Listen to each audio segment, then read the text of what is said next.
I'm a guy that played ball. I got out every toy in the world from G-Wagons to Bentleys. I was trying to throw money at the test. You can't do that. You've got to have a system and follow it. Celebration bar review is just what you need. 1.1 all the way through 40 or 50, whatever it is. Do it exactly the way they tell you to do it, and you'll have success.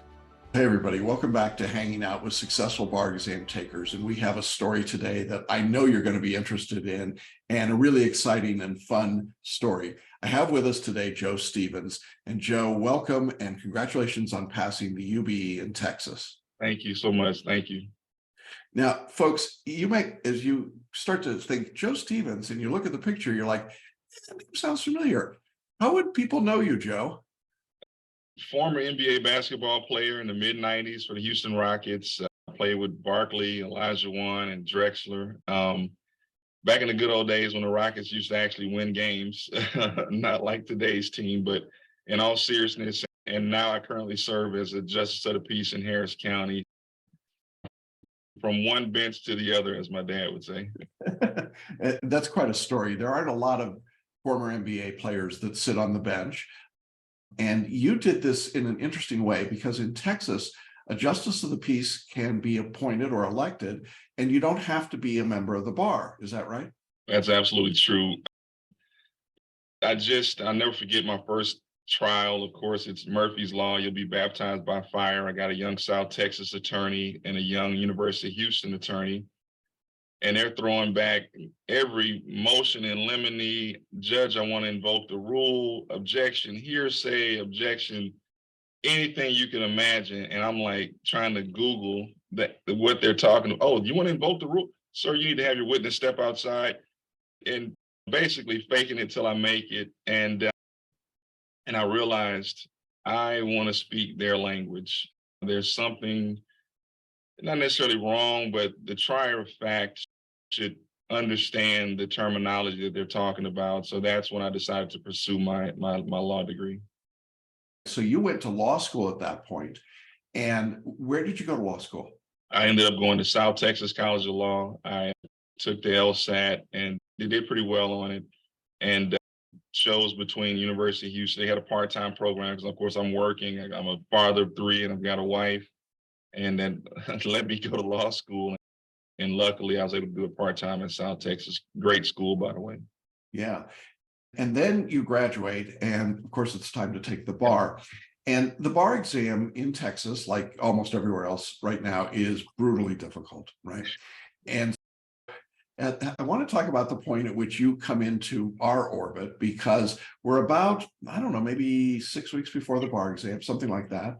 And I get a phone call from this guy who says, hey, a former student of yours referred me to you, and I really want to get some help. I really need to figure this out. You were swimming through all kinds of stuff at that point, weren't you? Upstream, by the way. So I'm literally, especially with the writing, I'm like, what in the hell is going on? I can't figure out how to organize my MPTs. What's the first sentence? What's the first paragraph? And Armando, our state rep here in Houston, he's elected official like myself, Armando Wiley, didn't have success the first couple of times he took the bar. He said, look, man, I know the bar whisperer. And so that piqued my attention. And he said, you got to call this guy. And I called you the same day. And I'm running out of time. I'm 5, 6 weeks, maybe a month out from taking this test. Yeah. And trust Armando. He said, you're the guy. And I said, I'm going with him. And man, immediately you jumped in with me, grabbed my hand, drugged me sometimes, and was really straightforward, which I appreciated, right? All of my coaches in the past, you suck, they're going to tell you suck. And then I had to listen to some of the criticism that you had of me and pull myself up and lose my ego and really submerge myself in the FLA format. Who wins and why? We win because all of the things that you taught me enable me to be successful on this exam. And I wouldn't be here today as a first-time bar taker, first-time success, were it not for your teachings. Well, I appreciate that. And folks, just so you know, we're going to share his score because it's such a good score. Is that okay with you? Yeah, don't share my first few essays, but sharing the No. score. Okay. Joe's score was a 276, which means that not only is he able to become licensed in Texas, he can actually get licensed in almost every jurisdiction. I think every jurisdiction of the UBE. He didn't just pass, he blew the score away. So congratulations there. That is a remarkable achievement to get that score. Thank you so much. I think it's 41 jurisdictions. I think there's only 9. Hopefully they'll smarten up and come around and allow. That's right. So one of the things that you and I talked about early on, because I am a big basketball fan, and so I bored you with a lot of basketball analogies that you'd heard too many times. But one of the things that I said was that in coming into this with all of the different inputs you were getting from your law school, from bar review courses, from friends and others, is that you were just absolutely, as you say, swimming upstream. And I said, look, I'm the Greg Popovich here, and I'm going to tell you exactly what I want you to do. And you're not going to love it, but it'll work as long as you listen. And one of the things that I loved about the way you approach this is you just said, yep, I'm going to do it. And you listened and you adapted. Do you think that's a product of your athletic background, just knowing how to be coached? I think athletic background, being a public servant, having to listen to people, being a product of Joe and Cheryl Stevens, boy, you got 2 ears and 1 mouth, listen twice as much as you speak. I think all of that played into it and allowed me to discern what you were saying. And some of the things that you had said with the amount of hours I was already putting in, look, I wasn't BSing, right? I'm 8 to 12 hours a day for 2 months before we met, right? But I'm still feeling like there's something missing. There's something I'm just and that allowed me to say, you know what, man, I got to buy in lock, stock, and barrel. Plus, I'd already heard a success story with Armando, who had not had success twice. And I didn't want to take it again. So I said, look, man, you got to jump in with both feet. Don't lean on your own understanding. Allow Jackson to lead you. And that's what I did. Yeah. And really, we could see the improvement almost right away. Joe's kidding about his first couple of essays. They were total train wrecks, but it was obvious that he needed some coaching and some assistance. And so he started to do that. And then we did something interesting at the end. You had indicated that you're just really uncomfortable with the performance tests, and that's a big part of the exam. And there's 2 of those on the test, and they count for 1.5 times each essay. So you've got to put some time and effort into it, but it's challenging to figure out how to put together those documents and material. And so what we did at that point is we brought in one of our staff coaches, Brianna, who is also a member of the Texas Bar. And the weekend, I think it was the weekend before the bar exam, the 2 of you actually went in and did 8 hours of work together just on performance. 8 to 10 hours.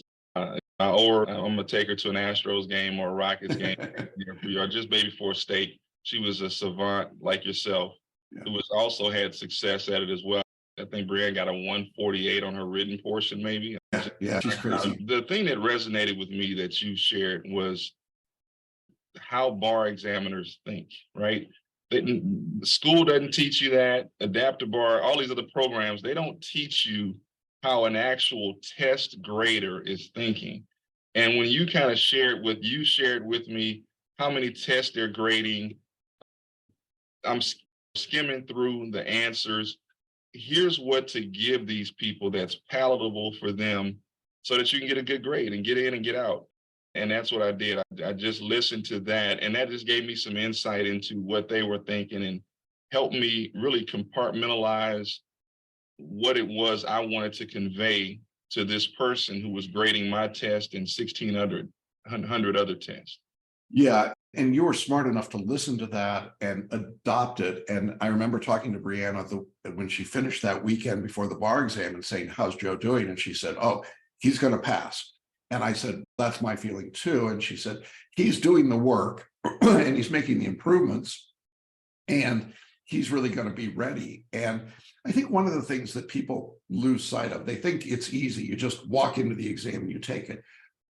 But you worked your butt off, right? You got a family, you've got work, you had your professional responsibilities and studying for the bar. How did you manage to put all that together and keep it straight? One, having a great wife who held down the fort while I was doing this gluttonous punishment I was putting myself through, and just trying to simplify everything. And if anything I can share with a bar taker, man, breathe. Just breathe. I opened up my test packet the first day of the test, and it's, oh shit. And look, I played NBA, but I played Michael Jordan. I've guarded Michael Jordan in my life, and I'm like, oh shit. Took a deep breath. I looked at it, and I could hear you in my ear. Facts, law, analysis. Facts, law, analysis. And I'm going through these essays, and stuff is just starting to come to me. It's just starting to flow. And I now start writing. What are the facts? What's the law? Analyze that. Okay. Did you convey what you wanted to have that test grader know? Next paragraph. Next paragraph. And it was a systematic, it's like shooting a free throw, right? I'm not gauging how far the basket is. I'm spin the ball 3 times. I'm going to bounce it and I'm going to shoot it. And I stuck to that format. And I think if you stick to your game plan and don't let that oh shit moment when you break the seal on that test packet create this anxiety, and now you get out of your game plan. Now you start doing stuff that Popovich didn't tell you to do that. Hey, we told you 2 steps, cut right, come off the screen, catch the ball and shoot. Now that you open the test packet and now it's 5 steps, back up, stop, reread. No, jackass, I didn't tell you to do that. So stick to your game plan. And you gave me the game plan and I stuck to it, man. I stuck. Now I was going to cuss you out if it didn't work. Yeah, I was a little nervous on Thursday morning. So I think that people assume that it's just an easy process, but I want to just share that Joe was working incredibly hard. He was locked in, doing the work. There were a couple times that you and I were in calls, and a tray of food came across your table, and I knew that your wife was making sure that you were well fed and nutrition. But you really kept, I thought, a good perspective. I recall one of our calls, you called me, you were coaching one of your kids' basketball games, weren't you? Yeah, my little 7-year-old Aspen, yeah. Yeah, how cool. First grade girls basketball. Don't ever do that during the bar exams. Yeah, no, that was a lot. But I love the fact that you didn't forget that you had a family and didn't forget these other things. It made a difference for you, didn't it? Yeah, look, one thing I tell people all the time, there's no balance to greatness, right? If you're trying to be great at something, there is no balance, but you do need a break. Every once in a while, you need to put it down. Just for some perspective, when Jackson and I met, I was probably 2,800 questions into my MBE prep. By the time I took the bar, I was almost 3,600 questions in on the program I was using. I got an 88 out of 100 on one of your deals. Yep. And I had seen so many questions at that point. I didn't know if I knew the material or I just saw the damn question so many times I memorized it.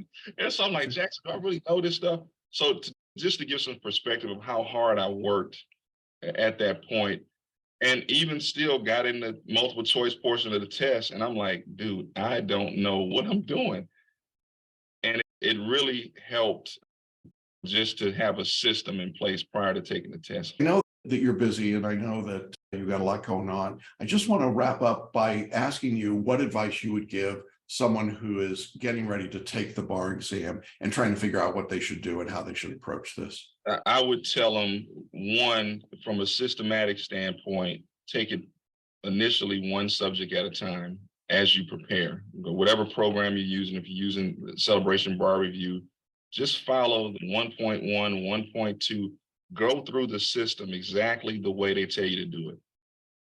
Don't flood yourself with 10 different programs. You don't need it. You don't need it. Yeah, I'm a guy that played ball. I've got every toy in the world from G-Wagons to Bentleys. I was trying to throw money at the test. I was trying to, can't do that. You've got to have a system and follow it. Celebration Bar Review is just what you need.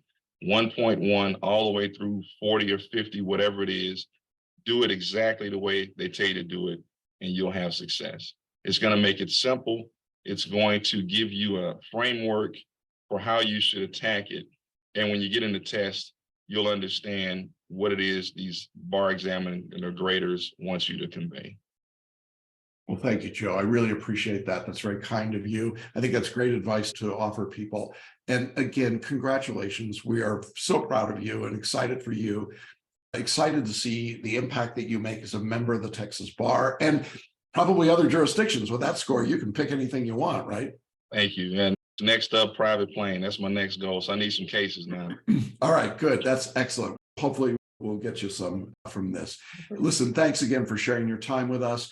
Appreciate it. And best wishes to you and your family. And Thanks, Celebration Bar Review, Jackson Mummy is a savant, AKA the Bar Whisperer. Thanks, man. All right. Appreciate Hey, it. Thank you, brother.